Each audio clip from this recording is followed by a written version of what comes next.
Not too brisk. Okay, hi everybody. Good afternoon.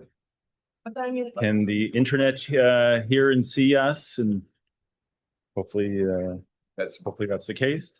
Yeah. Okay. Getting a thumbs up. So I'm Brian Ross. I'm a clinician scientist here at McGill University with special interest in COPD. Oscillometry keeps finding me throughout the years, and I've learned so much of what I know from Ron and everybody in this room. So thanks for having me here, and it's a pleasure and an honor to moderate today. We're in the final stretch here, post-prandial last hour or just over an hour.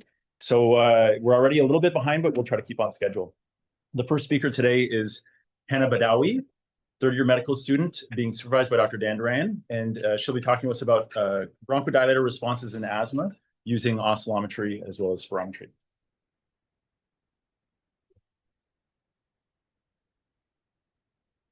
Okay. Hi, everyone. My name is Hannah. I'm an incoming third-year medical student at McGill. I've been working with Ron for the past year, and I'm really excited to be talking about the research that I got to do with him about the bronchodilator response in asthmatics. Okay.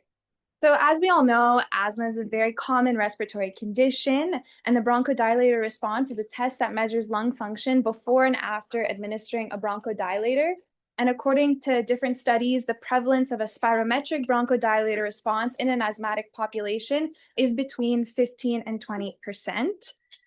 And it goes without saying that oscillometry is a non-invasive technique, and it's shown to be faster, more convenient, and more sensitive than spirometry. And due to its increased sensitivity, we would expect it to identify bronchodilation probably in more patients than spirometry. So last year, there was the International Delphi study that was published, which was a consensus study. And there were questions about the bronchodilator response, but unfortunately, consensus was not reached whether an oscillometric bronchodilator response should be defined as either resistance or reactance or in both resistance and reactance. And the cutoffs for defining a significant bronchodilator response did not reach consensus among the experts. So the current thresholds that were published were a change in 40% for R5, a 50% for X5, and 80% for AX. And these were based on the European technical standards that were published prior and then published again in the Delphi study from last year. However, based on our decade of clinical experience with oscillometry, we hypothesized that these thresholds might be overly restrictive. So the project had two aims. Firstly, to explore the oscillometry patterns between those who did and did not have a spirometric bronchodilator response. And secondly, to determine oscillometric thresholds that would yield a bronchodilator prevalence similar to those of spirometry. So we did a retrospective chart review. So I went through Ron's old patients to try to find asthmatics who had the same day pre and post bronchodilator, spirometry, and oscillometry. And they were excluded if their studies were too variable. We collected their biometric data, their spirometry, and their oscillometry, and we identified them as having a spirometric bronchodilator response if they met two of the following three criteria, which was a change in FEV1 of 200 cc's and 10%, a change in FVC of 200 cc's and 10%, and a change in MMEF of 200 cc's and 25%. So this large search yielded 55 patients who met our criteria, of which 8 had a spirometric bronchodilator response and 47 did not. Obviously, these two groups are very not evenly sized. However, the prevalence of BDR was 15%, which we know is characteristic of an asthmatic population. And they did not differ in terms of age, sex, weight, height, and BMI. And we also compared their pre-bronchodilator spirometry and oscillometry, which had no significant differences except for the absolute value of FVC. However, when we corrected for age, sex, and height through the percent predicted, the difference between the two groups went away. So the first question was, how do the oscillometry parameters change between those who did and did not have spirometric BDR? So we compared the absolute and relative changes in the 5 oscillometry parameters, and the only significant change was in the percent change in R5, and that was significantly different between the groups. Here's just a graph showing that. So it's the first column here that shows that between those who did and did not have a spirometric bronchodilator response, the relative change in R5 was significant. In terms of our second aim, we took the different thresholds that were identified as having a significant bronchodilator response, and we compared them to the spirometry parameters that we laid out, and we set up the 2x2 tables. So you could see that here's the 15% bronchodilator response prevalence. In the first row, these are the ETS thresholds and the Delphi thresholds. In this population identified between 2 and 4 patients as having a significant bronchodilator response, yielding about a 4 to 7% prevalence. So the next thing that we did was we lowered the thresholds to instead a change in R5 of 30%, X5 of 40%, and AX of 60%. We now identified between 7 and 8 people, yielding a prevalence 13 to 15%, which is more similar to that of spirometry. But you'll notice that there's still some discordance between the groups. So we decided to lower the thresholds even further to R5 more than 20, X5 more than 30, and AX more than 40. And as expected, the oscillometric bronchodilator prevalence shoots way up between 24 and 35%, but there's still discordance. So things that spirometry will identify as significant that oscillometry won't capture. So from this, we concluded that when comparing those with and without a spirometric bronchodilator response, only the relative change in R5 was significant. Using the ETS thresholds, only identified 2 to 4 patients with a bronchodilator response, supporting our hypotheses that these thresholds might be too restrictive. Instead, thresholds that, when I went through literature, seemed more similar to the 95th percentile of healthy individuals, produced a similar prevalence of bronchodilator response to spirometry in this cohort. And even with the lowest oscillometry thresholds that we observed, there were still discordant responses between oscillometry and spirometry, likely reflecting fundamental differences in aspects of lung physiology measured by these two modalities. So after this, we wanted to see if we could reproduce this in another population. And then we got the opportunity to work with Dr. Couillard and his PRISMA study that Rachel spoke about yesterday. And this was another asthmatic population who had oscillometry pre and post bronchodilator as well as spirometry, but instead they were presenting acutely with an asthma attack and then 7 days after a course of prednisone. So we did a similar analysis of the PRISMA study. These are the results. So there ended up being 52 asthmatic patients. On day 1, spirometric bronchodilator response prevalence was 25. The current thresholds had a prevalence of 0 and 6% of BDR, and the lower ones between 13 and 19%. By day 7, bronchodilator response by spirometry dropped to 12%, and this was a significant decrease. And that the current thresholds identified between 2 and 12%, and then the lower threshold identified between 5 and 7%. So this allowed us to sort of ask the question in an acutely ill asthmatic population, how does this sort of analysis hold up? So I just want to thank everybody in the lab and Dr. Danduran for all their help and support. I'm really happy that I got to share this project with everyone today, and I also got to present some of it at CRC, which was an amazing experience. And thank you.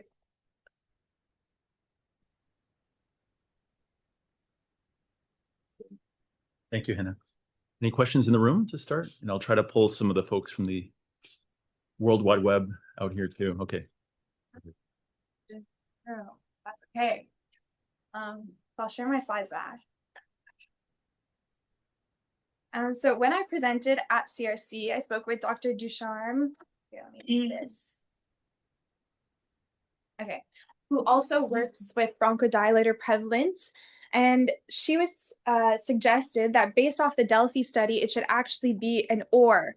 So instead of looking at R5 separately to X5 separately to AX, it would be to consider whether someone had either R5 greater than 40 or AX or X5 greater than 50 or AX greater than 80%, and to consider the tables this way. And then the prevalence does go up, but then we also said that since reactance and resistance are different, obviously the prevalence would go up if we sort of combine these two parameters. So I wanted to open up the floor to see if anybody else had any thoughts on this question. Spirometric is either. It's either. It's 2 out of the 3. Right. So FEV1 or FVC one of them. It's the same in Montreal Oscillometry, DRS. It's Yeah. either of the. Yeah, it's usually either or. The bigger problem, I think, was uncovered 2 years ago. David and I were invited by PSA and said to do a pro-con on bronchodilator response. And David got the pro, which I thought, well, I'm in trouble now because I'm great king. Actually, I'm a con person, to be honest. And I was gonna read.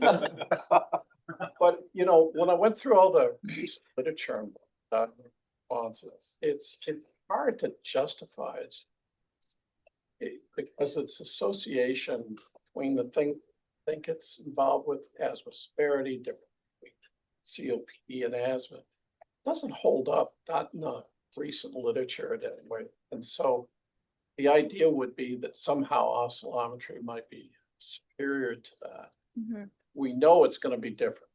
And that's a given. I don't finding anything other than that would be a shock to me.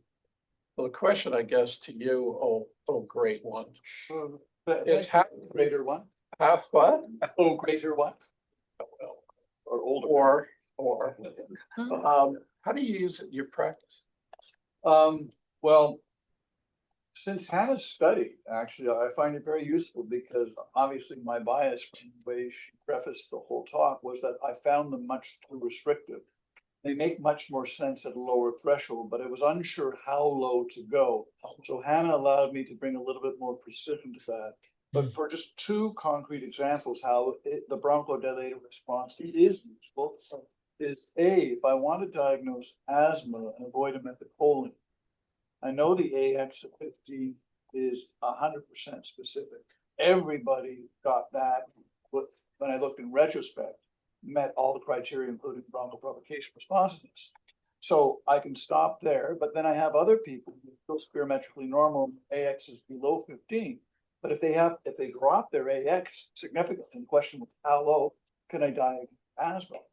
So I'm now actually using that middle panel to say it and keeping track of these patients saying that they're oscillometrically asthmatic, but they then behave like asthmatics should. They get better on asthma therapy, they have recurrent exacerbation, but I can't tell them different from the other ones.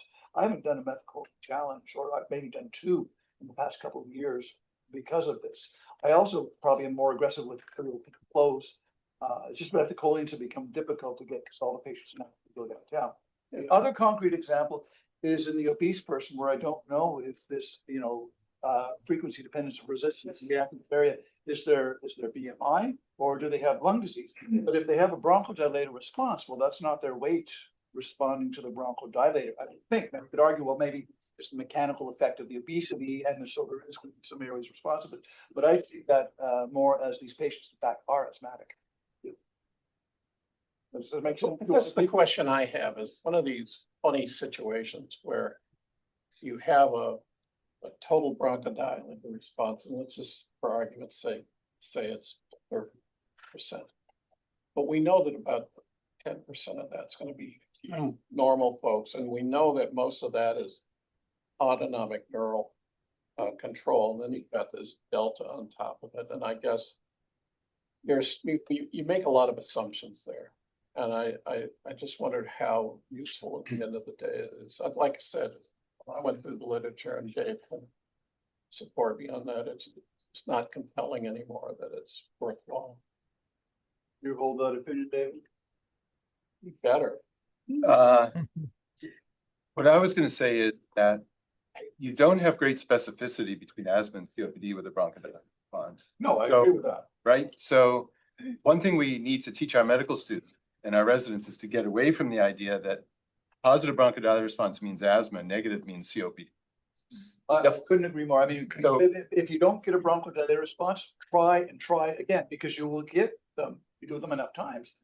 Nick and Tennyson had showed that in the 1980 by repeating, the bronchodilator over time in the year. And he was able to reach 75% of COPD patients in his study that had at least 15%, change. We did the same thing with Cancol in our cohort, and it was the worst using the reversibility. The 15% was the worst, that you can you can use, okay, in terms of variability, that was what you had the most variability.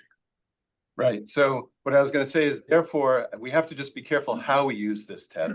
And I like your approach, Ron, because if I have a young person, non-smoker, atopic, who has a BDR, I don't go on to do a methacholine challenge. I treat them empirically. Right. But if I have a person who may or may not have a smoking history, and I don't know if it's asthma or COPD, even the methacholine won't help me there too. So I have to base it on clinical judgment. And that was part of our pro-con, is that honestly, most of the time, I still think we rely on clinical judgment, because we're going to give a bronchodilator to every patient regardless, even if they don't have a response in the lab, if they have obstruction on FTs. Well, So in that sense, I'm not sure how helpful testing is and how much time it takes in the lab to do the testing. I have a funny feeling we're sort of on the same thought. I'm a treatable traits guy. So for me, it's all obstructive lung disease. And then I'll use out the traits. So I may give them asthma-like therapy or COPD-like therapy, and then, start with, and then I have to empirically titrate. So Sandeep, We'll take one more I have question. I have a comment if someone from the web. Okay. Welcome. Thank you. Are you okay for me to speak? Yeah. Okay. So just we do have a very nice cohort of about 300 to 400 children that we looked at in Denver, and we presented at the ATS. I don't know if you happen to see the poster, but it really does kind of line up with what you're saying. The threshold for change in AX was like 38%. So,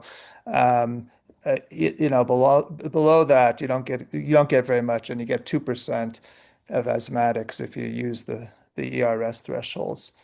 The other thing that we kind of notice is that the R5 minus R20 over R5, or even R5 minus 20 at baseline is actually pretty good at differentiating between asthma and non-asthma. But I do wonder if it's worth kind of talking to each other a little bit, because you have the adult literature and we have kind of some pediatric literature, or at least a pediatric cohort. So if you're interested, let me know. They haven't published that yet, or is it still only out? We have everything together. We haven't sent it out, but we are ready to go. So I don't know if you know Ronina Kovar, also at National Jewish. So we did that. We did this together. So let me know if you're interested, Ron, and happy to. Well, on behalf of Hannah, I'm saying yes, because we've been actually looking for something like this. So your timing's perfect, Nathan. Thank you. Perfect. So let's stay in touch then. One more quick question. Yeah. Yeah, so well done for the study. I think important study. Clearly the ERS thresholds are very high. What we have done some work on this in India, just like the way you have done a retrospective study, and the thresholds that we have been using. So for R5, 20%, X5, 25%, and for AX, 40%. Very close to what you have been suggesting. And the advice that we give to doctors is any one of them is good enough to say there is a good bronchodilator response. Doesn't have to be in all three or 2 out of 3. Any one of them, I think, is good enough. Thank you for that. I think that's key, because different parts of the physiology it's different between patients. Some people are resistant predominant, others are reactive predominant. Yeah, good.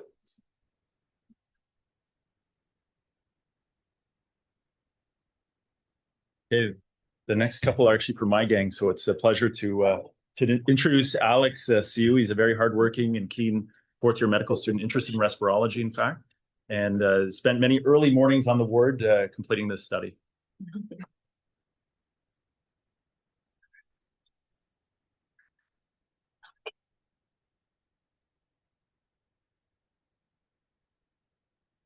Okay, take it away. Good afternoon, everyone. My name is Alexandre Siu, a fourth-year medical student from McGill University, and I'm excited to present my project entitled Inhaled Therapy Strategy Optimization in the Management of Acute Exacerbations of COPD, an observational study. Chronic obstructive pulmonary disease, or COPD, is a very common lung condition characterized by persistent respiratory symptoms like dyspnea, cough, and sputum production, as well as persistent airflow obstruction. It affects 1 in 6 Canadians over the age of 40 is the third leading cause of morbidity and mortality worldwide, and its burden on the Canadian healthcare system has increased by 48% in the past 20 years. One of the most important parts in the management of COPD is handling acute exacerbations of COPD, or AE-COPDs, which significantly impact patient health, increase healthcare costs, and its burden on hospital admissions and readmissions is one of the highest amongst all the major chronic illnesses. The pro-inflammatory bursts associated in the airways with exacerbations of COPD, triggered by bacterial infections, viral infections, elevated eosinophils, air pollution, etc., results in increased expiratory flow limitation and dynamic hyperinflation, and lead to hospitalizations with treatments like oral corticosteroids, antibiotics, and inhalers. Inhaled bronchodilators are central to the pharmacological management of COPD, as they decrease gas trapping, hyperinflation, and airway resistance, and thus lead to improved work of breathing. Conventionally, long-acting bronchodilators, or LABDs, are used in the chronic stable management of COPD, whereas short-acting bronchodilators, or SABDs, are used in the treatment of exacerbations of COPD. Though I mentioned that this is by convention. But are there any uniform evidence-based or guideline-based approaches to inhaler strategies during an exacerbation of COPD?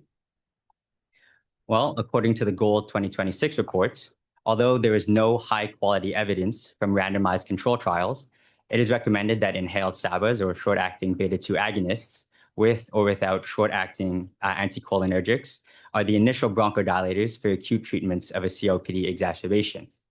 And although no clinical studies have evaluated the use of inhaled LABDs, either beta-2 agonists or anticholinergics, or a combination of the two, with or without inhaled corticosteroids during an exacerbation, GOLD recommends continuing these treatments during an exacerbation, or at least to start them as soon as possible before hospital discharge. So to answer the question, are there any uniform evidence-based or guidelines in the treatment with inhaled therapy strategies for COPD exacerbations? Not really. So what is the optimal inhaler strategy during an exacerbation of COPD? Clinical equipoise exists regarding whether long-acting bronchodilators should be continued or held, while short-acting bronchodilators are prescribed for an exacerbation, therefore leading to two different strategy approaches, an SABD alone strategy versus an SABD plus LABD strategy. And practice patterns vary widely according to which of these two practices are adopted locally. Therefore, the primary objectives of this study were to compare the oscillometry obtained markers of expiratory flow limitation magnitude of differences before and after the use of SABDs alone, and following the addition of LABDs to those SABDs in patients being treated for an exacerbation of COPD with combined short and long-acting inhalers. The two co-primary outcomes of expiratory flow limitation were the mean inspiratory minus expiratory total respiratory system reactance, or mean delta XRS, and the reactance volume loop areas, or AXV. These were derived from intra-breath analysis of our monofrequency oscillometry data, which I will explain further on. Oscillometry was utilized in this study as it can readily identify expiratory flow limitation during quiet tidal breathing and can detect changes following bronchodilators better than spirometry can. As for the secondary objectives, our first was to compare the magnitude of differences in patient-reported dyspnea scores before and after the use of SABDs alone, and following the addition of LABDs to those SABDs using the visual analog scale. We also compared the magnitude of differences in spectral oscillometry markers of reactance and resistance, X5, AX, R5, and R5 minus 19, before and after the use of SABDs alone, and following the addition of LABDs. Finally, we also collected information on the side effects associated with a combined short and long-acting therapy strategy. We hypothesized that the addition of LABD therapy to SABD therapy during an exacerbation would be associated with greater improvements in flow limitation, dyspnea, and respiratory reactance and resistance, with a minimal side effect profile when compared to a conventional SABD therapy alone strategy. All of our participants were recruited from the respiratory wards of the Royal Victoria Hospital and included males and females above the age of 40 who are former or current smokers with at least a 10-pack year history of smoking. They also needed to have a COPD confirmed diagnosis by spirometry and needed to be currently experiencing, admitted for, and receiving treatment for a physician-diagnosed exacerbation of COPD with both long-acting and short-acting bronchodilators. the exacerbation needed to be the primary cause of their hospitalization, and they needed to be able to participate without supplemental oxygen use during oscillometry tests. On the morning of the respiratory wards, participants performed 3 sets of oscillometry tests and VAS score measurements.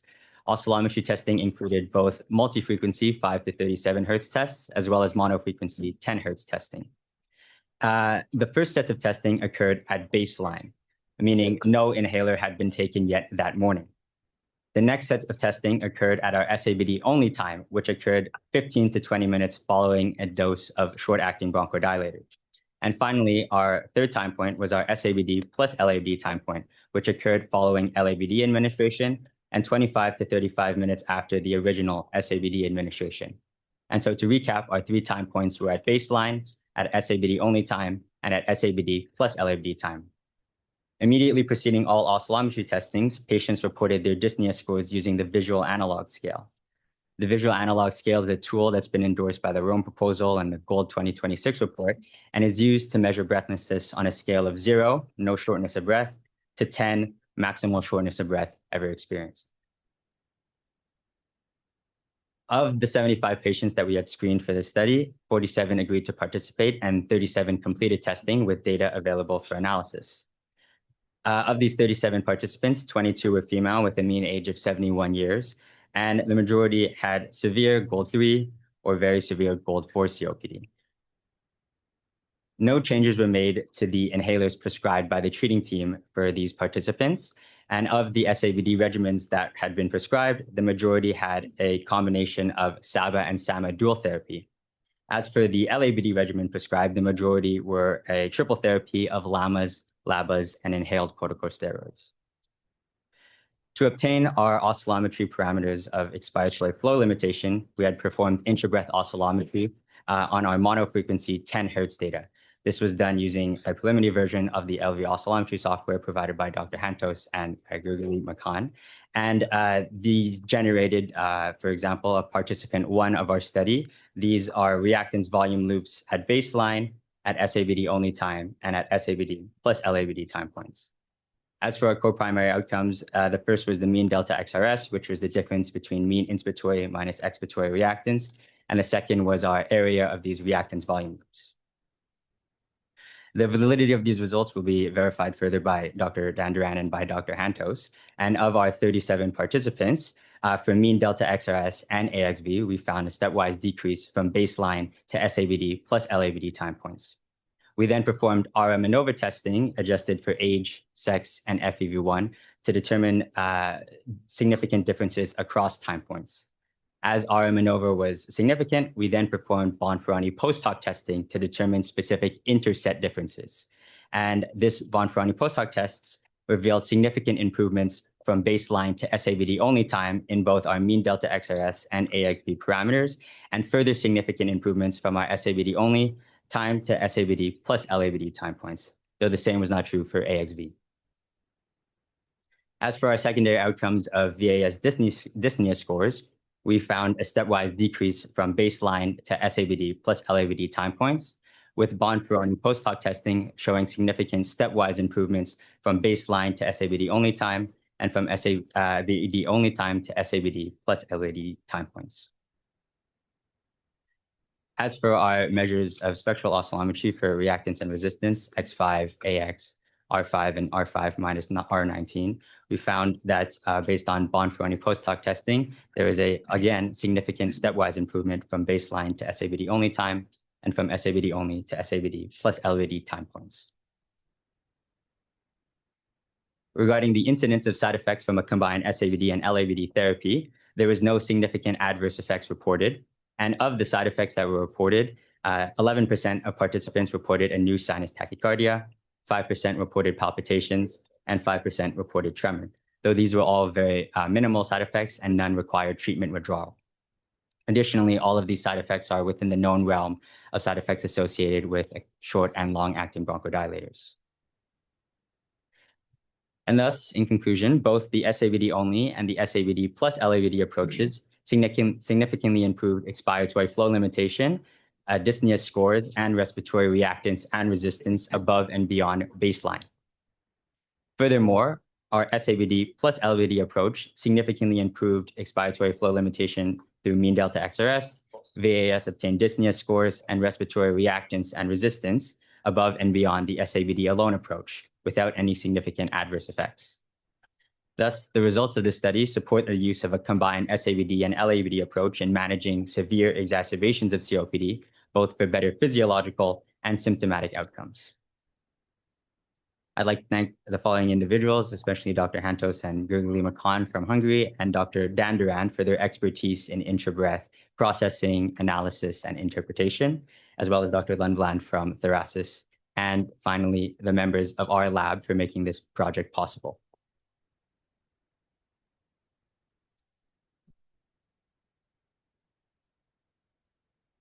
Great job, if I may say so, Alex. Any questions from the room? John? Yeah, that's very interesting. Did you think about measuring spirometry also at the same time to see, because what I would expect probably is that spirometry will not be that good as compared, to the measure you're doing with the oscillometry. And that would be a way, of introducing oscillometry because, people keep coming back to spirometry, and we have to make a sale here at some point in time.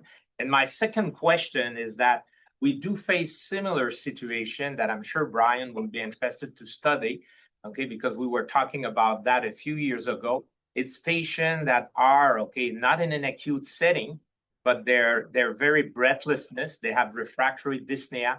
They tend to use a lot short-acting bronchodilator.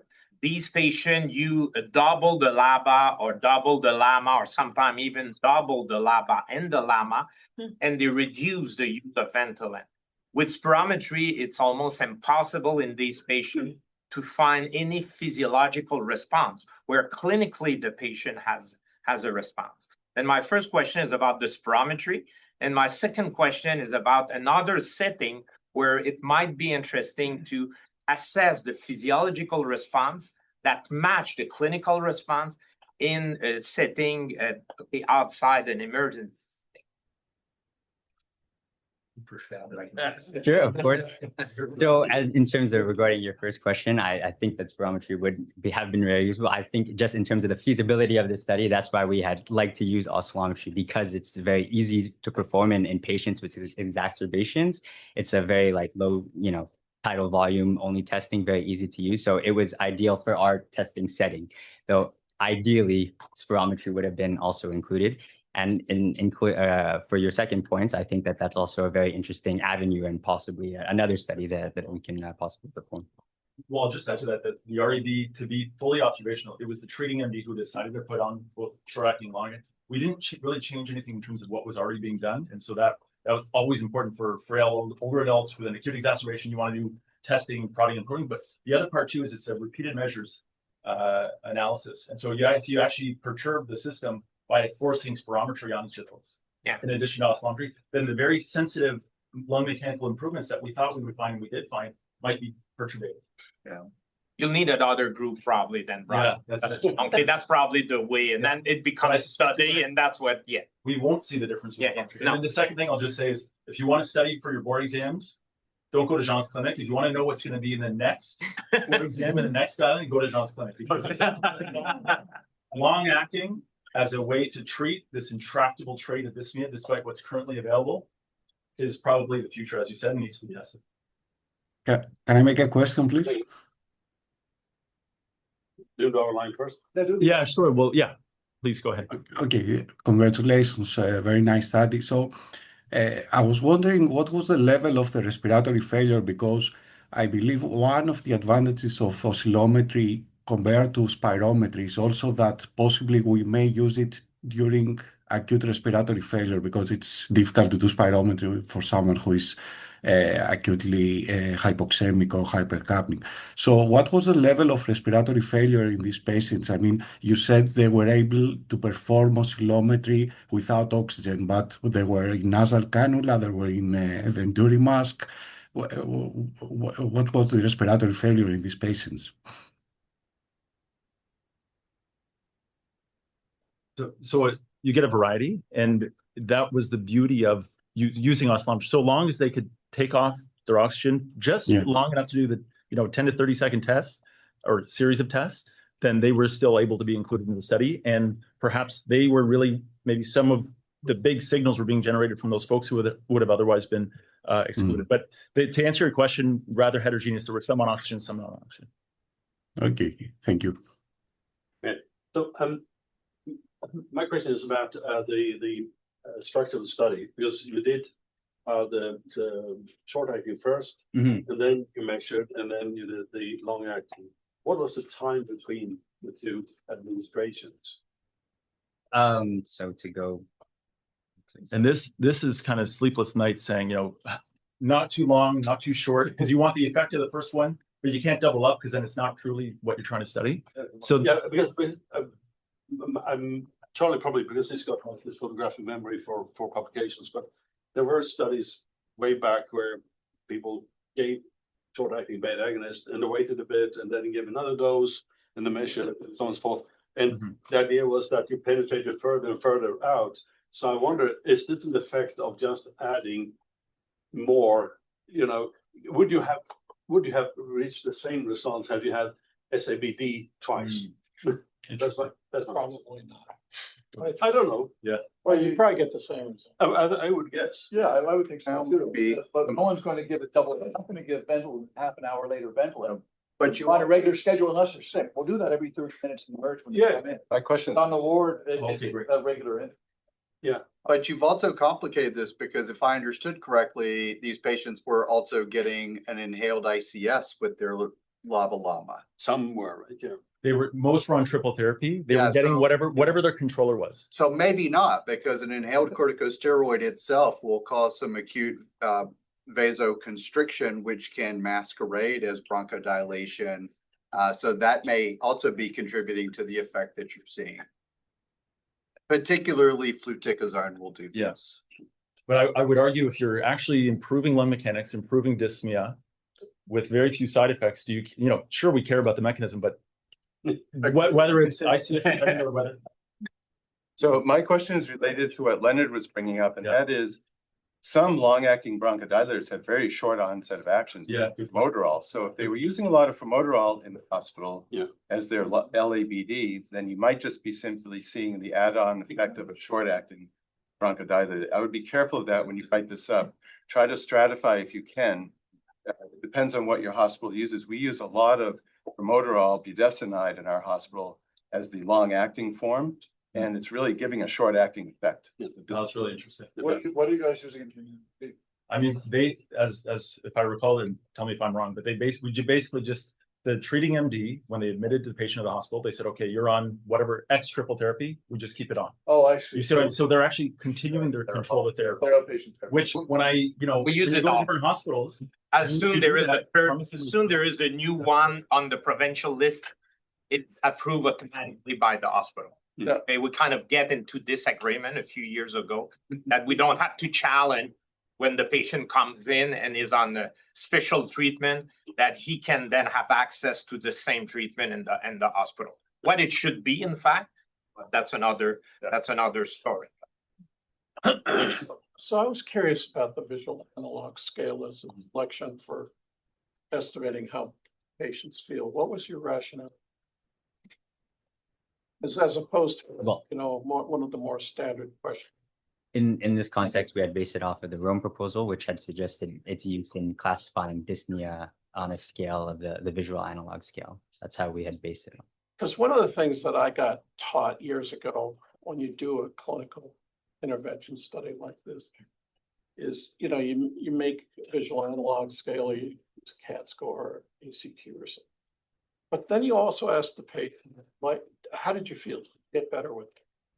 Which is sort of an all-encompassing thing that pulls in. And there have been a couple of studies where when you ask the open-ended question like, they tell you they're better or worse. And your selection of instruments that you use actually don't. So that would be, if I were going to redo this, or if you're planning to continue on, you might consider just asking an open-ended question about how did this go? Did you find this helpful? Did the second dose, did you feel better with it? It's funny you say, I totally agree with you. We made that, Dan, who's doing an RCT, we made an amendment specifically for that sort of open text feedback, not this study, but your point's well taken. I think Syed's next, and slide 3 is going to show the Rome proposal and what they propose as their cutoffs and their parameters, of which VAS is one of them. That's why we went with it. Can I say, did you look at any correlation of what if any oscillotonic correlated with your VAS changes?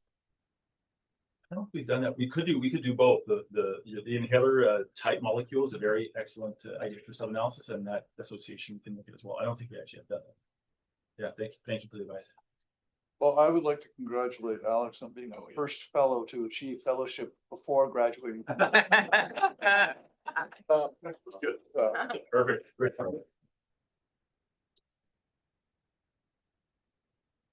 Okay, we're plus or minus 5 minutes on time, so that's good. Let's see.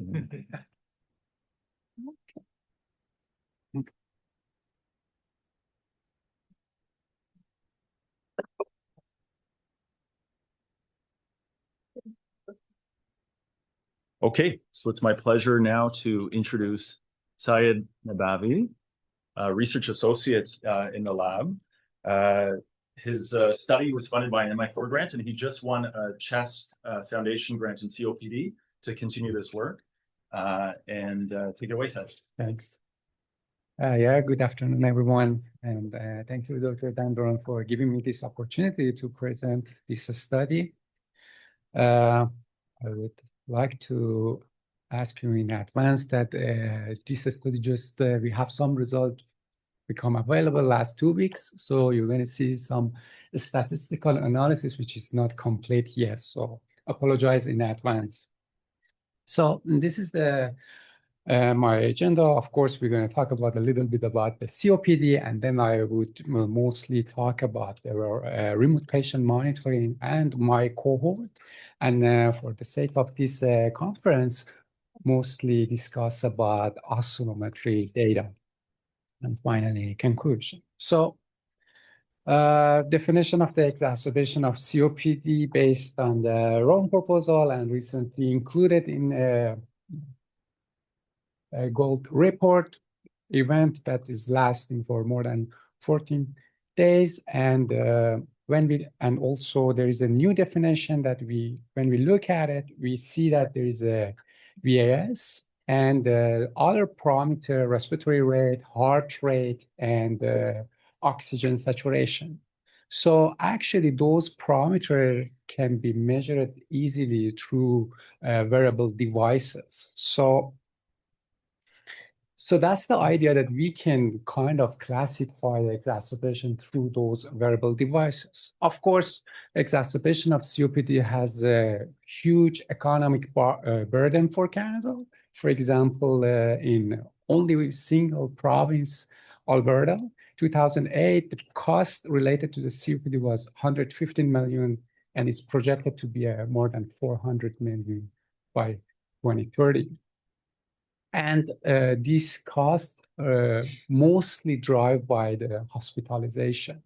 So the question is, if we can kind of reducing the preventable hospitalization through the early detection, kind of we can come up with the better outcome and we can reduce the economic burden. A part of that also, if we can kind of monitoring the recovery status, we can manage the better follow-up and we can understand the efficiency of the treatment, basically. So now the earlier work back to Professor Delacca is 2000, almost 15 years ago. Great study that he had an idea that we can use the oscillometry at home. And actually he did it, and he demonstrated that there is a difference between the healthy and COPD. Luckily, his legacy keep continuing, and recently his group published another study using the oscillometry at home, and they show that in different group, asthma, healthy, and COPD, they were able to monitor the changes. So all to say that that's motivation of the using the oscillometry at home comes from Dr. Dalaka lab. So I'm basically explaining our cohort calls early prediction of acute exacerbation of COPD, predict COPD, and we target to have to recruit 50 patients from moderate to very severe COPD, and we just recruit those that have at least 2 exacerbations in the last 12 months. We give to the patient multiple devices, biometric wristbands, ring, and also we give them the oscillometry. We provide them the tablet for the daily and weekly questionnaire, and the observation period is for a year, and they perform the oscillometry basically every day. So in this study, we used the first oscillometry made by Restek. It works based on the intra-breath measurement at 5 Hertz. We received, with the help of Restek team, we could get the Health Canada approval for a research, and it's a very internet connected device, means we have a dashboard that we are able to monitor the data daily. And as you see on the bottom, there is a cheek holder, and patient can do the test autonomously without any requirement. I have to add this one as well, that this device has a quality control algorithm, means if the head of the patient is not in a good shape or the mouth sealing is not perfect, it's not going to collect the data. Using this device, we can have the R5, X5, Delta XRS, and tidal volume and minute ventilation. So just a little bit of overview about our cohort. As I mentioned, we target to recruit 50 patients. So far, we recruited 40. And out of these 40 patients, actually 2 patients completed their observation period, which I'm going to show the result of those 2 patients today.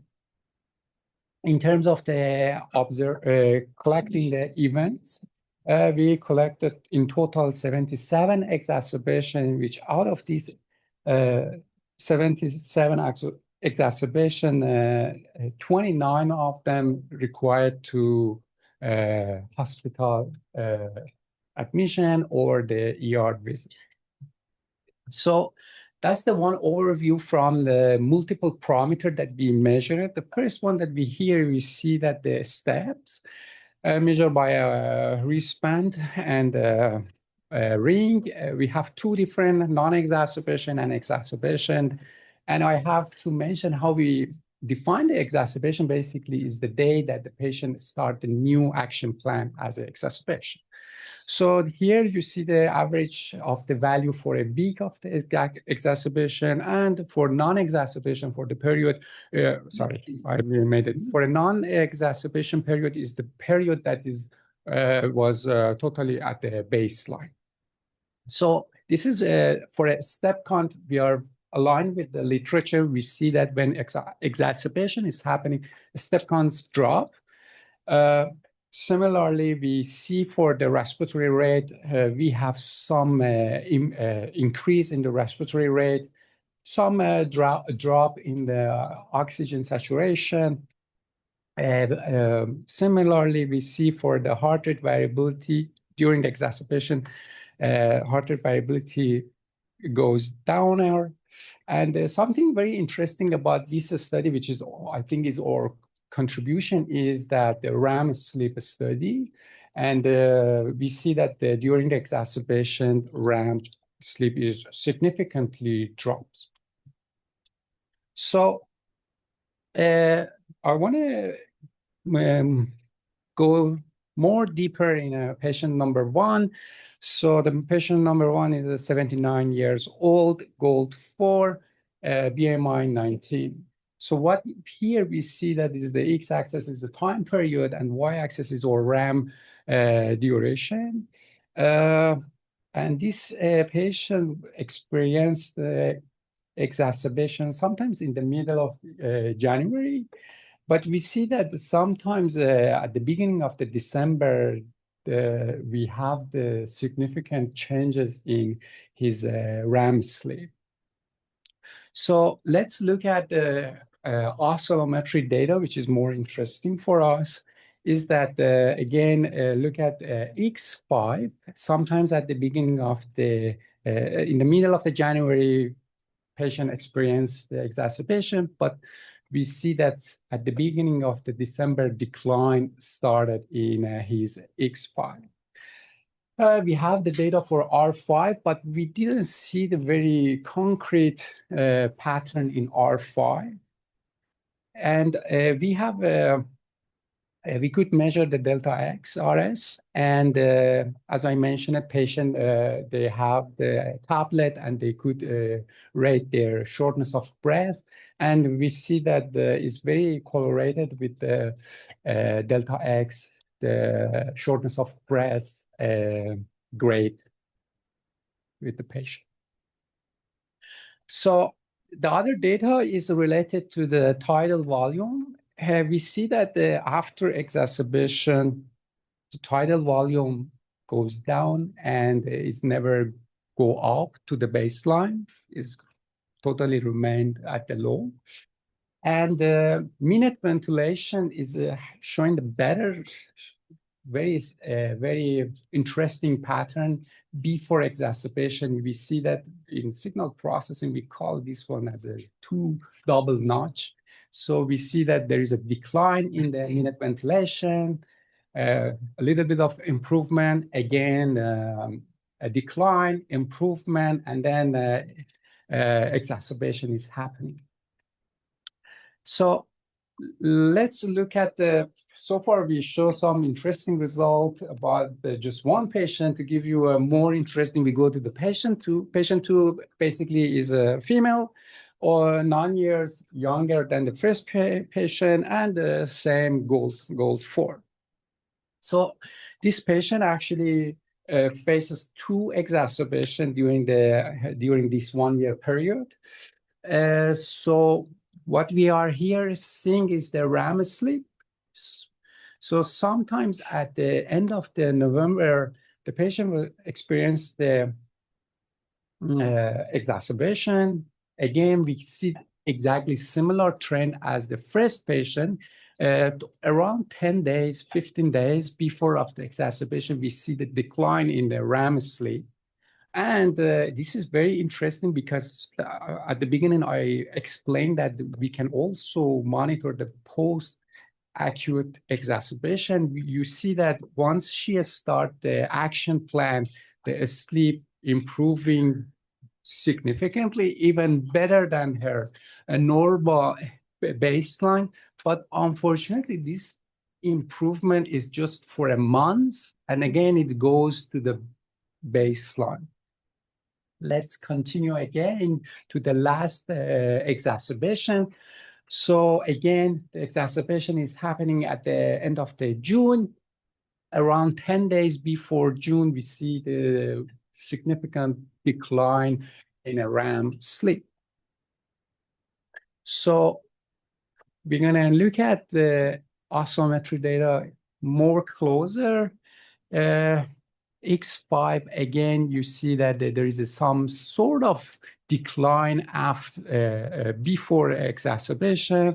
And this patient actually, what we see here, responded very well to the treatment.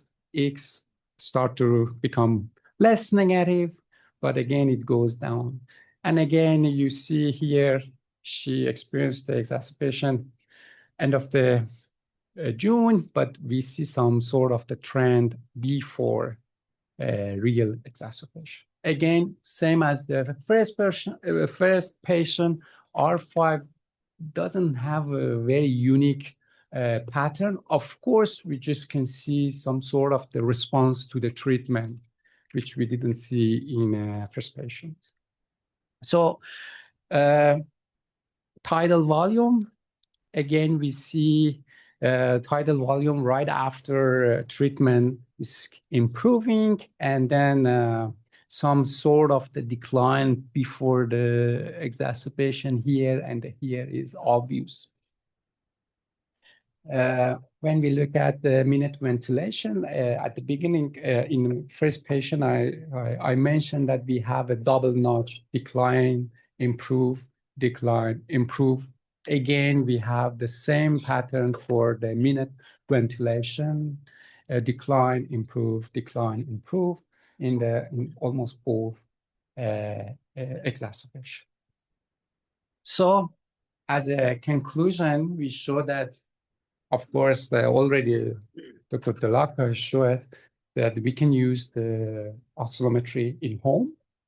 And in this study, we showed also this oscillometry data has a very unique signature that can be used for the predicting exacerbation, plus also predicting the recovery trajectory. And all these oscillometric parameter is closely associated with the physiological data. So at the end, we would like to thank RESTEC team, Pasquale and Alessandro, which they help us a lot for this study. And obviously, without help of these gentlemen, this study was not possible. So thank you so much.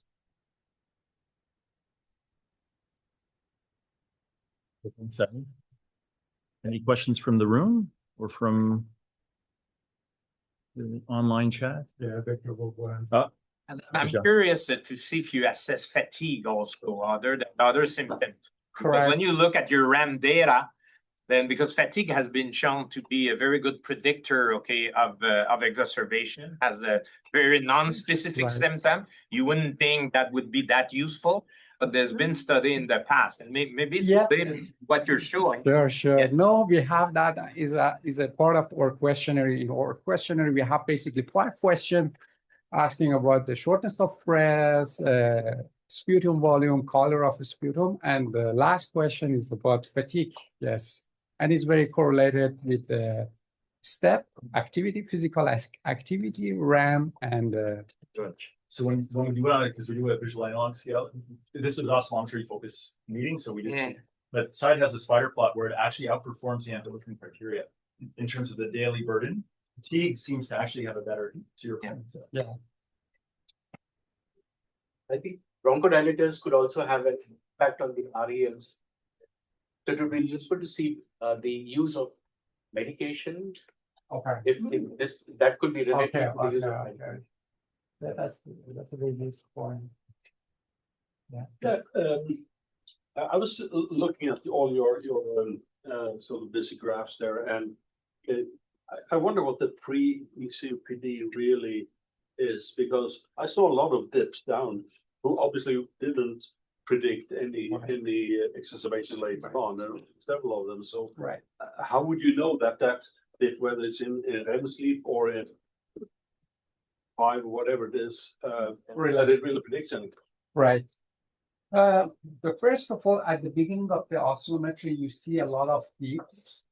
The main reason is that the patient is very new with the device. That's one of the things we can say, which recommended by RESTEC to remove first 2 weeks, if that patient is getting used to that. And also, what here we really want to confirm that is, if you just looking at the X5, is not going to give you the value. You have to put the piece of the puzzle together.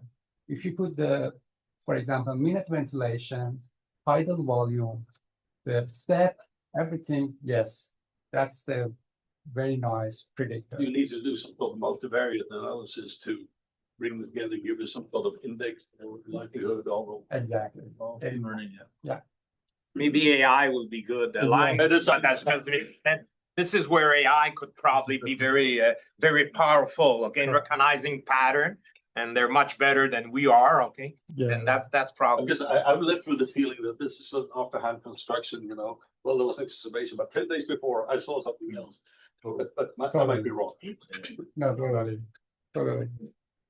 And there's other think that maybe there was an exacerbation, but it was not that much strong for the patient to clinically be an exacerbation. I mean, exacerbation, is that more of a subjective feeling with the patient? Correct. When they want to know, now I need help. Hey, guys, can you hear me? Yes. Hi, Danielle Glick from University of Maryland. I am, in addition to a pulmonologist, also a sleep medicine physician by training. So this is really, really cool work.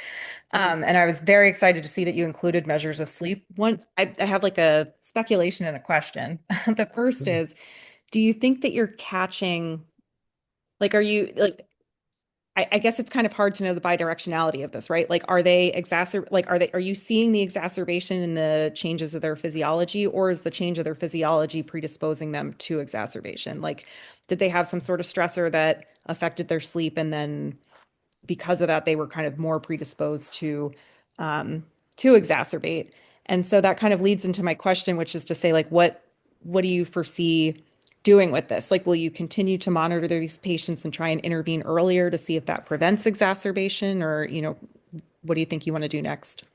Yeah, thanks for your question. And actually, the first question is a little bit difficult. It's exactly like chicken and egg and chick. We don't know which one comes first. That's really, I don't know. But for the second question, what we really want to do in this study is that to basically intervene earlier to make it, to prevent the hospitalization.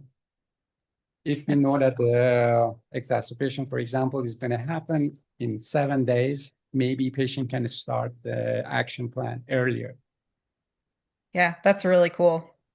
Nice work. I think another place where it's probably going to be interesting, we have to talk it's patients that are discharged from hospital that you want to recognize before they get to the peak that would require them to come back to the ER or being re-hospitalized. If you could recognize early on that there is something going on, that you can intervene much more in advance, and then be very preventive. So as we speak, there's a CI chart called in under a week inside, and the emphasis is on pre-acute and post-acute here. Exactly. So high risk surveillance and monitoring. Perfect. Even readiness for discharge. I know they've looked at that in like pediatric emergency rooms like asthma. And be something else to think about if they did get admitted, like, are they ready to go, or do they need further intervention? Okay, thank you.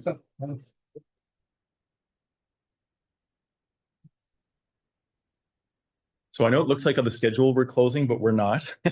We have one more presentation. No, Dr. David Kaminsky will be talking to us about dysynapsis. I'll pull up your.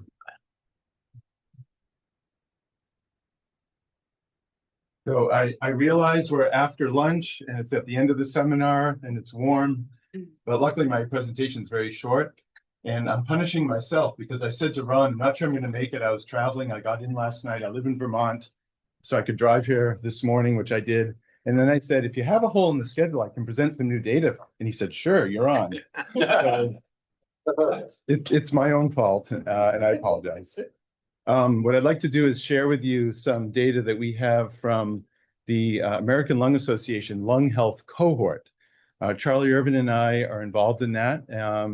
This is a cohort of patients that we're collecting from around the United States who are between age 25 and 35 and have no diagnosis of respiratory disease. They may be smokers, they may have mild asthma, that's the one exception, but the idea is to create the equivalent of the Framingham cohort for cardiac disease. That is to say, let's gather a bunch of healthy people, examine them closely in terms of demographics, smoking habits, exposures, environmental issues, nutrition, etc., and then follow them longitudinally so we can understand what are the determinants of lung health. So Charlie and I, being physiologists, said, well, you're measuring spirometry, it's true, but what about more than that? And so we created an ancillary study called the Deep Lung Phenotyping Study, DLP, where we're also tacking on in 1,000 of these subjects the addition of lung volumes, diffusing capacity, and of course, oscillometry. So On the left-hand side is the parent study. And again, this is our goal to understand what are the determinants of lung health. Ron, are you able to remove that? Yeah, just, bar? you just take the bar and I can slide it down. drag it and wherever you want. and Okay. It should disappear back to what it was. And then again, we're going to be adding on these additional studies to ask specific questions. And the question we're asking as the focus of our deep lung phenotyping ancillary study is, can we understand better the phenomenon of dysynapsis? So let me explain that to you. As you know, the ATS-ERS came up with the most recent iteration of the interpretation algorithm for spirometry that starts with the FEV1-FVC ratio and relates everything to lower limits of normal and the z-score.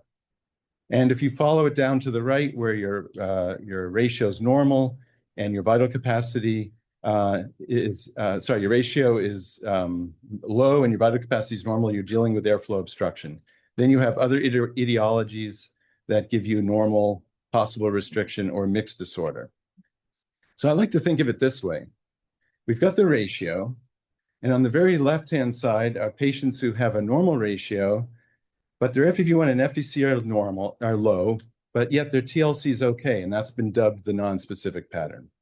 And then you have this very enigmatic pattern in the middle, which drives me crazy. I'm not sure what to make of it, that we've called PRISM, where the ratio is normal, preserved ratio, but the TLC in this case is not known. So you don't know if you're dealing with restriction or this could represent something important. And then finally, the other main situation of a normal ratio and low vital capacity and low FEV1 is when the TLC is also low, and that confirms restriction.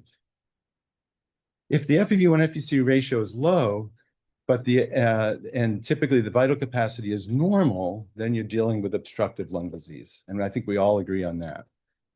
But sometimes you find that the ratio is low, and yet the FEV1 and FVC are both in the normal range.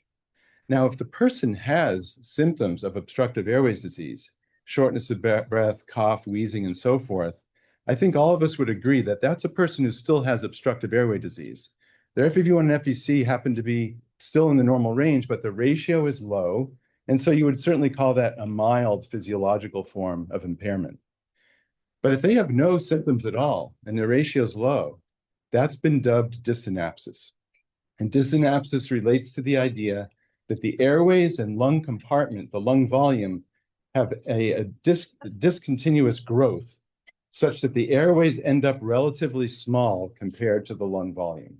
And that's what gives you the low ratio, and yet both FEV1 and FVC themselves can be still preserved in the normal range. And so for the pediatricians in the audience, you'll of course appreciate the left-hand figure, which reminds us about the development of the lung. We go through various stages during gestation, and the airways tend to stop growing by the time we're born, by and large, but the alveoli continue to grow. It's debatable.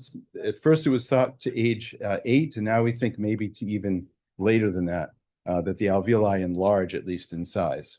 And depending on how our lung function develops, we can create different curves over here on the right-hand side, which relate to the baseline of FEV1 and how that person's going to do later in life.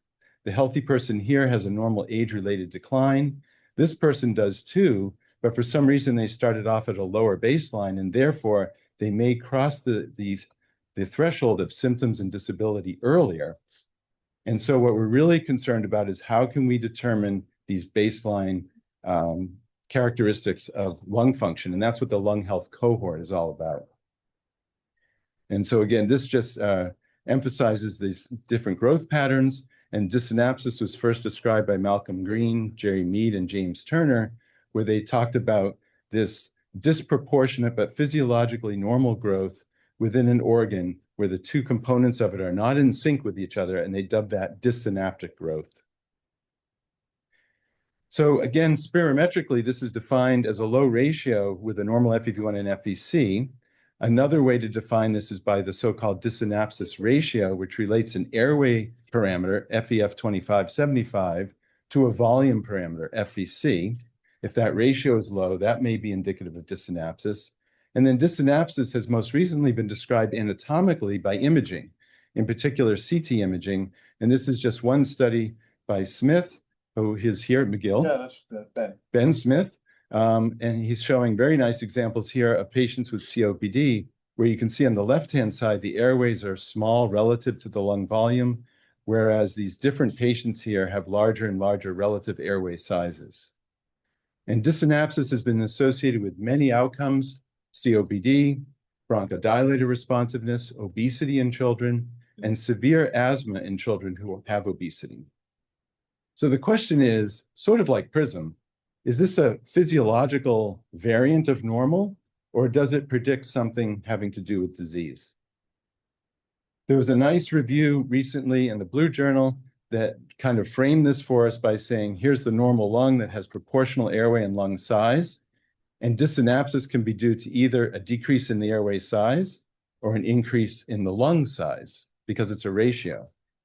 And very recently, the group at UCLA published this commentary in the Blue Journal that instead of calling it dysynapsis, which implies growth, which implies something that you're born with, they said, let's consider just the ratio and consider whether it's a developmental phenomena or an acquired phenomenon. And so if it has to do with reduced airway diameters, we're dealing with multiple different possibilities here. Whereas if it has to do with increased lung volume, we're dealing with multiple different possibilities on the right-hand side. So our specific aims in our ancillary study were to look at dysynapsis and see if there are structural and functional correlates of it, because we are doing CT imaging as part of the lung health cohort. And then I'm not going to go into this part today, but we're also going to expand this to the vasculature to see whether there might also be vascular dysynapsis. In other words, are the vessel sizes different in person to person compared to their overall lung size? And might this relate to diffusing abnormalities, gas exchange problems, pulmonary hypertension, and so forth? As a reminder, our ancillary study is going to involve 1,000 participants across 12 sites, and they're all young, healthy people with no major heart or lung disease. So I presented these data at ATS just a couple months ago. This is a snapshot of the first 500 participants. So this is a preliminary look at the data. There's the definition of dysynapsis, as I've just gone through. We're measuring lung volumes. We use multiple breath nitrogen washout in our study, diffusing capacity, and oscillometry. We're going to look at different demographic and physiological variables, comparing people with dysynapsis versus those without, based on the spirometry definition. And then we wanted to explore what oscillometry parameters might relate to dysynapsis. And in particular, we chose a few parameters that we thought might relate airway size to lung size. And these include R5 to X5, R19 to X5, and then we actually have lung volume in our study. So R19, a large airway measure, to TLC. So these are our results again on the first 500 of our cohort. And by the way, we should reach 1,000 anytime this month, I think. We're getting close. You can see they're a young cohort. The people with dysynapsis only represented, though, 6% of the total of the 500, much fewer than we anticipated. And when you look in the literature, you do find a range of prevalence of dysynapsis anywhere between about 5 or 6% up to about maybe 10 or 11%, depending on the population. You can see the distribution of sex, BMI, smoking history. And interestingly, whether it's statistically significant, we don't know yet, asthma was more common among those with dysynapsis than those without. And this is just by patient report. Their spirometry differences were by definition of dysynapsis, so no surprise here. You can see, for example, the FEV1 FVC ratio was lower in those with dysynapsis. So that is no surprise, that was predetermined. So again, similar age, more women than men in the dysynapsis group, greater percent with asthma, spirometry, no surprises. What about lung volumes? Well, we did find that those with dysynapsis had larger TLC by absolute value, but not by z-score. FRC was also larger by absolute value and z-score, and there was no difference between residual volume or gas trapping as seen by the RV-TLC ratio. And regarding diffusing capacity, we saw no differences between the two groups.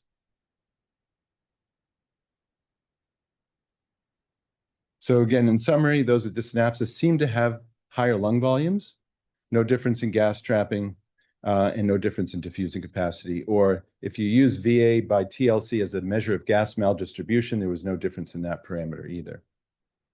Finally, the oscillometry results. There was no difference in R5 between the two groups. However, R19 was greater, and we're just looking at absolute values here.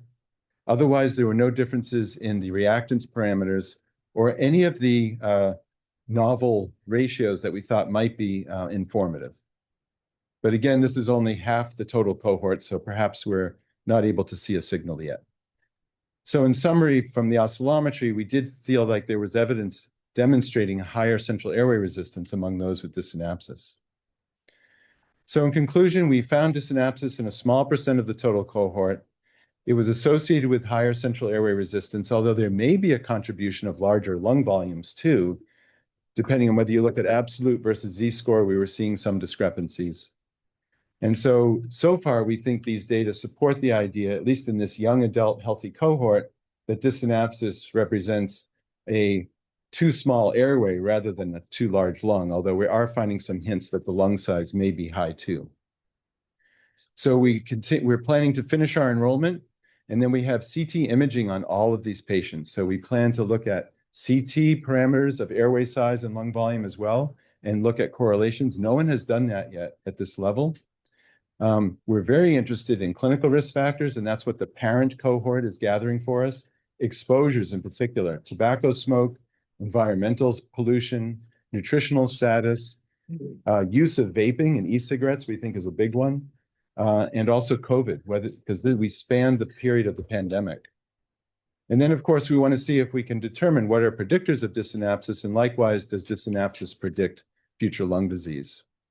So those are the data I wanted to share with you. I'm very happy to take your comments and questions, and thank you again for letting me present at the very end of the day.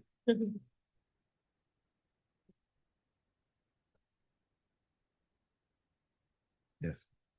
You take as your true gold standard for synapses, and the main problem is that, we are using surrogate measures. Let's start with that, and also we adult pulmonologists going to get these individuals, when in the later life when something else may not happen.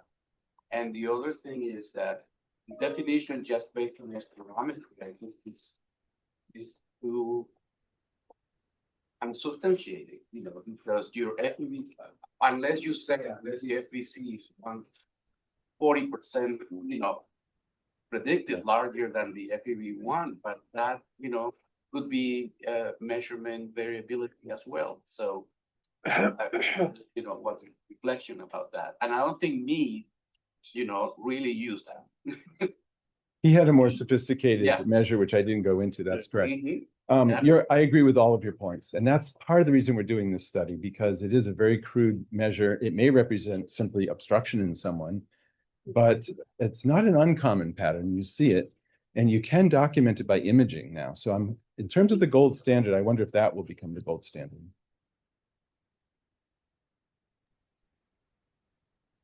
Hey, Ron. I presume that you're alpha oneing all the people in this cohort, because I see there's a real pattern in my practice where I have airflow limitation by the ratio, and I have normal or very minorly perturbated oscillometry, VAX.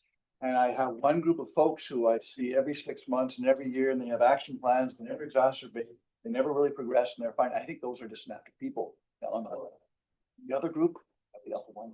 Yeah. And that's what I've presented before.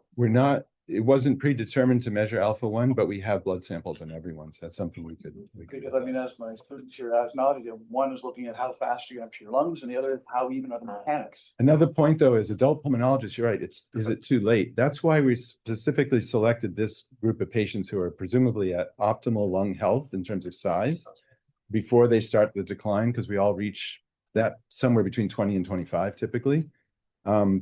But at least from the adult side, if we can identify risk factors early on when someone's at peak lung health, we can prevent an accelerated rate of loss. And one related question, quickly, is also how you examine the anthropometrics of these individuals? Because, I have tended to see it in individuals that are relatively tall or have, particularly to lung thoraces. So I don't know if you have done, having that number of individuals. I mean, we have height and BMI, but I don't think we have waist ratio. Like the seated height. We don't have seated height Yeah. specifically, But, or ulnar length would be another one. Yeah. Well, we do have CT, so we'll be able to look at the chest one. Hey, Very Brian. nice, David.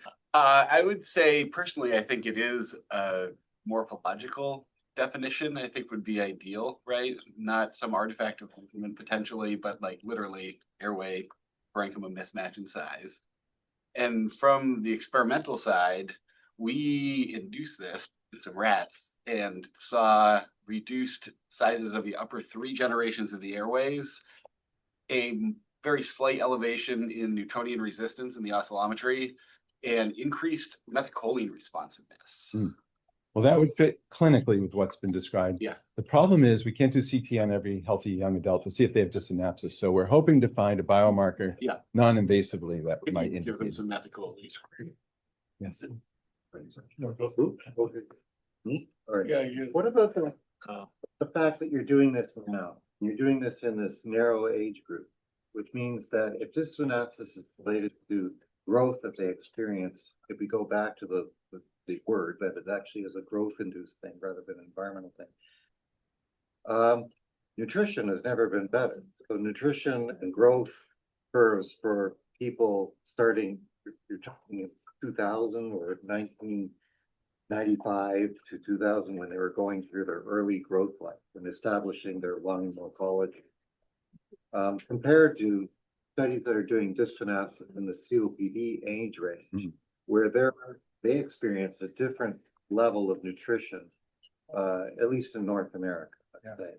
No, good point. First of all, we're trying very hard to measure all these data in a broad range of participants, including a broad range of socioeconomic status, and you'd be surprised about nutrition. We have an obesity epidemic, true, but people are not healthy necessarily, in terms of nutrition, and we are getting details on that type of nutrition that they have. As far as COPD and so forth later in life, by then, for sure, the smoking in most cases in the Western world has already done its damage. So we're trying hard to find early signs of this that might be predictive and indicative of what else we can do to help people maintain healthy lungs. Thank you for that presentation. That was, it's really great to see what's coming in the imaging space. A shout out to Sophie Collins from McGill, Ben's postdoc, who's now at the University of Saskatchewan. She just presented at ATS. Is it smaller airways or bigger lungs that are leading to this?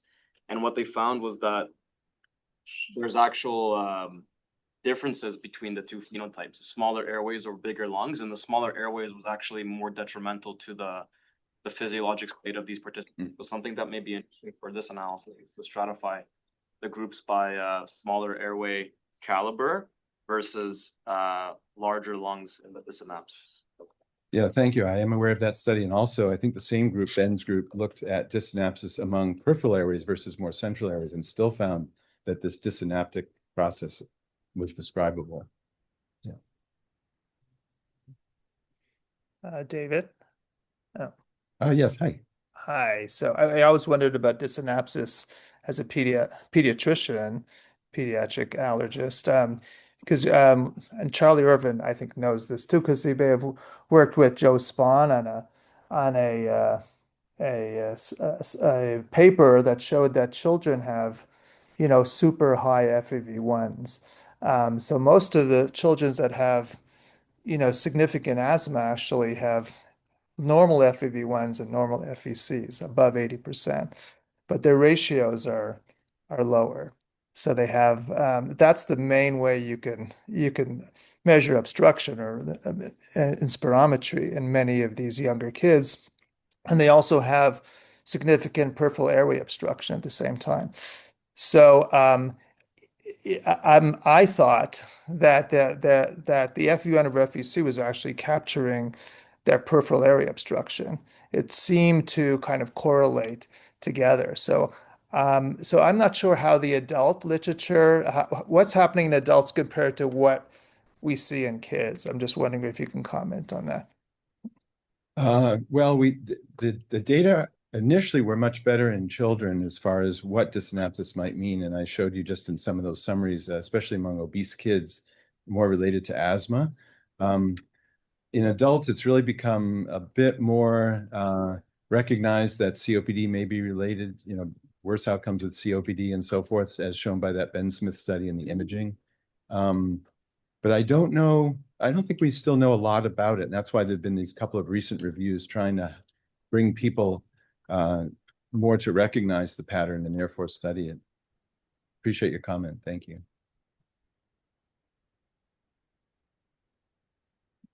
All right, thanks.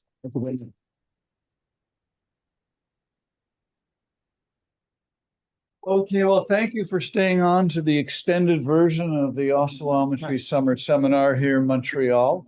Well, I guess we'll see each other next meetings, whether it's ERS, CTS, or ATS.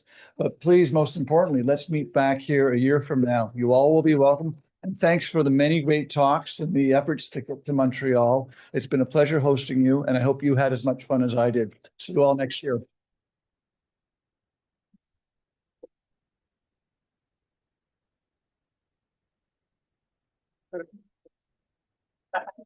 Yeah. So Chung Wei has asked the date. The date is going to be the same time next year. So if we subtract 1 off 16, so July 15, July 16, 2027. We have published in the. And online, thanks. It was a pleasure hosting you too. See you in person, I hope, next year. Probably.